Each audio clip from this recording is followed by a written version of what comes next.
দেশের কৃষি, সেচ ও নিষ্কাশন ব্যবস্থার উন্নতির লক্ষ্যে চলতি অর্থবছরের অবশিষ্ট সময়ে বাংলাদেশ পানি উন্নয়ন বোর্ডের আওতায় মোট ৩১৮.639 কিলোমিটার খাল পুনঃখননের পরিকল্পনা রয়েছে। মাননীয় স্পিকার, উল্লেখ্য যে গত ১৬/৩/২০২৬ তারিখে গণপ্রজাতন্ত্রী বাংলাদেশ সরকারের মাননীয় প্রধানমন্ত্রী দিনাজপুর জেলার কাহারোল উপজেলার বলরামপুরে শাহপাড়া খাল পুনঃখননের মাধ্যমে বর্তমান সরকারের অন্যতম নির্বাচনী অঙ্গীকার দেশব্যাপী নদী, নালা, খাল, জলাধার খনন ও পুনঃখনন কর্মসূচির বাস্তবায়ন কার্যক্রম শুরু করেন। আপনাকে আরও অবগতি করছি, সরকারের ১৮০ দিনের কর্মসূচির আওতায় চলমান প্রকল্পের মাধ্যমে জুন ২০২৬ পর্যন্ত পানি সম্পদ মন্ত্রণালয়, স্থানীয় সরকার বিভাগ ও কৃষি মন্ত্রণালয় ১২০৪ কিলোমিটার খাল খনন পুনঃখনন করবে। এছাড়া দুর্যোগ ব্যবস্থাপনা ও ত্রাণ মন্ত্রণালয় কর্তৃক জুন ২০২৬ পর্যন্ত কাবিখা, কাজের বিনিময়ে খাদ্য, কাবিঠা, কাজের বিনিময়ে টাকা, টিআর টেস্ট রিলিফ এর মাধ্যমে ১৫০০ কিলোমিটার খাল পুনঃখনন ও সংস্কার করা হবে। মাননীয় স্পিকার, পরবর্তীতে সরকারের নির্বাচনী ইস্তাহার অনুযায়ী ২০,০০০ কিলোমিটার খাল পুনঃখনন করার জন্য, খাল খনন এবং খাল পুনঃখনন করার জন্য পানি সম্পদ মন্ত্রণালয়, স্থানীয় সরকার বিভাগ, কৃষি মন্ত্রণালয় এবং দুর্যোগ ব্যবস্থাপনা ও ত্রাণ মন্ত্রণালয় নতুন এবং চলমান প্রকল্পের আওতায় অবশিষ্ট খাল খনন এবং পুনঃখনন সম্পূর্ণ করবে। মাননীয় স্পিকার, আপনাকে ধন্যবাদ।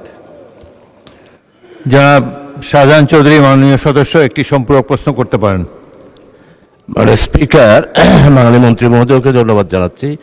এর আগে আমাদের কৃষি মন্ত্রী মহোদয় আমাদের বাংলার গ্রাম মানুষের মাছের চাহিদার উপরে যেই বক্তব্য দিয়েছেন, আসলে উনি যে বুঝতে পেরেছেন বর্তমানে সারা বাংলাদেশের মাছের যে অভাব, এই জন্য ওনাকে আন্তরিকভাবে পদক্ষেপ যা নিয়েছেন সেটা বাস্তবায়িত করার আহ্বান জানাচ্ছে। আমার সম্পর্ক প্রশ্ন হচ্ছে, মাননীয় স্পিকার, আমাদের, আপনি জেনে খুশি হবেন, চট্টগ্রামের মহানগরীতে একটা বীরজাখাল ছিল।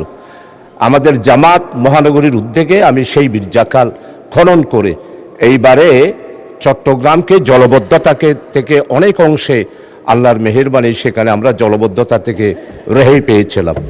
তো আজকে মাননীয় মন্ত্রী মহোদয়ের কাছে আমার সম্পূরক যে প্রশ্নটা, সেটা হলো যে গ্রামে, বিশেষ করে আমার দক্ষিণ চট্টগ্রামে ডলু, হাঙ্গর, টঙ্গাপুতি, এই খালগুলো শহীদ রাষ্ট্রপতি জিয়াউর রহমান নয়া খাল নামে ১৯৮০ সনে উনি একটি খাল খনন করেছিলেন, যেটার উপকার আমরা সাতকানিয়া লোহাগাড়াবাসী এখনও পাচ্ছি।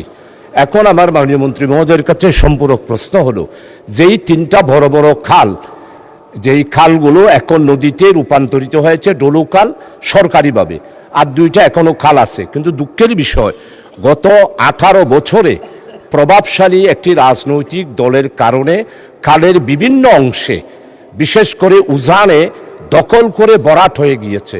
এই খালগুলো আইনগতভাবে উদ্যোগ গ্রহণ করবেন কিনা, এটাই মাননীয় মন্ত্রী মহোদয়ের কাছে জানতে চাচ্ছি। আপনাকে ধন্যবাদ মাননীয় স্পিকার। মাননীয় মন্ত্রী। মাননীয় স্পিকার, আপনাকে ধন্যবাদ। আমি মাননীয় সংসদ সদস্যকেও ধন্যবাদ জানাচ্ছি।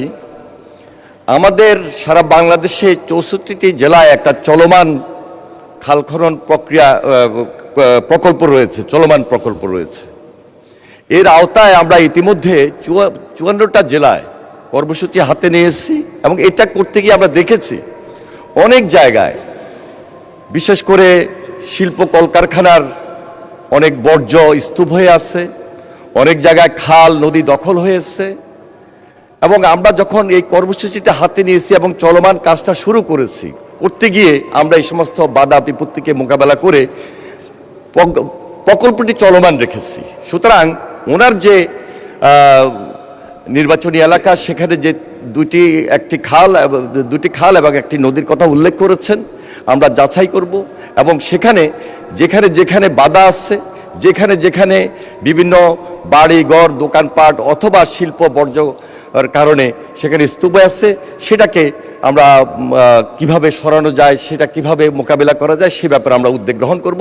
আশা করছি খুব শীঘ্রই এই ব্যাপারে আমরা যাচাই বাছাই করে পদক্ষেপ গ্রহণ করব। মাননীয় স্পিকার, আপনাকে ধন্যবাদ। মাননীয় সদস্যবৃন্দ, আসরের নামাজের জন্য সংসদের বৈঠকে 30 মিনিট বিরতি দেওয়া হলো। ধন্যবাদ।